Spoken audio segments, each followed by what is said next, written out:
అసలేందిరా కథ? ఆ అమ్మాయి నీకు ముందుగానే తెలుసా? వాడెవడు? అసలేమైంది?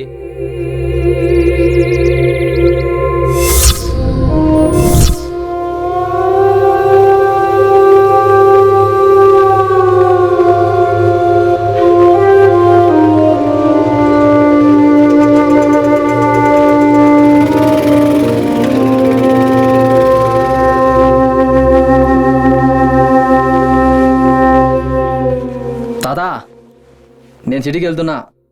ఎలాగైనా డబ్బులు సంపాదించి నీ కంటాపరి చేయిస్తానులే. ఇక్కడ సర్ది పెట్టా, మర్చిపోవద్దు. నేను సంక్రాంతి కల్లా వస్తానులే. మధ్యాహ్నం పువ్వా రత్తమత్తకు చెప్పా, నువ్వు తిని పడుకో.